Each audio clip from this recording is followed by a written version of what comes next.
Action.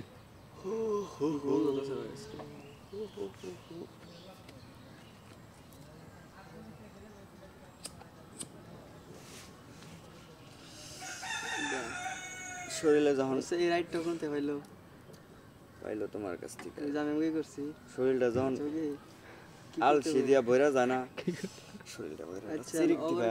কি করতে হবে ওই যে গোলামান করে আমি করতে বড় না আরে ফাতাল লাউদার নাকবো শরীরে যখন একবারে আলসি ঢুকে যাবো না, শরীরে বাগেরাটা মোচর দিবা, এত ভাল লাগে। ও পুরা শরীর চিরিক দিয়া দেয় না, মনে হয় যে ওই মজাটা। এখন কি বে আল্লাহ কোনো কিছুই কয় না, ফুলানে না গেল হয়ে যাবে কোনটি কালটু অন্য ফাঁকা ফাতে না দিয়ে দিছে ভিডিও লাগলা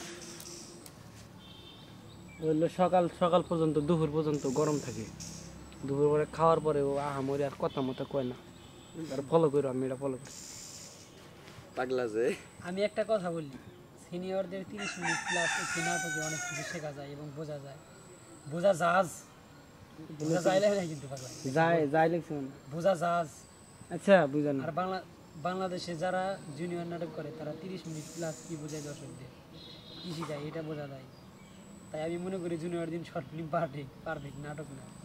তার মানে কি লিখে বুঝাইছো, আমি একটা কথা বলি, সিনিয়রদের 30 মিনিট ক্লাস একটি নাটক কথা বোঝা যায়। আর বাংলাদেশে যারা জুনিয়র নাটক করে তারা 30 মিনিটে কি বোঝায় দর্শকদের, কাগজ দেশে করে আসারটা ওইটা 30 মিনিট সিনিয়ররা যে করে না, খালি প্রেম কাহিনী বেশি থাকে, আর জুনিয়রের তো প্রেম কাহিনী বেশি থাকে না। 30 মিনিটে তাও মেলা কিছু শেখা যায়, প্রেম কাহিনী, তারপরে আবার সারাসারি ফ্যামিলি বিষয় সব বোঝায়। আর তারা জুনিয়র নাটক করতেছে কি বোঝায়, প্রেম কাহিনী, ওই বোতল দিয়ে মারামারি, হ্যাঁ নিয়ে অঙ্গ গল্পের থেকে যদি 500 গল্প হয়ে থাকে, তার মধ্যে 300 গল্প আল্লাহ জ্বালা, 200 গল্পতে পানি ডাডু কিছু বোঝা যাবো। আসলে টান্ডা দেব টান দে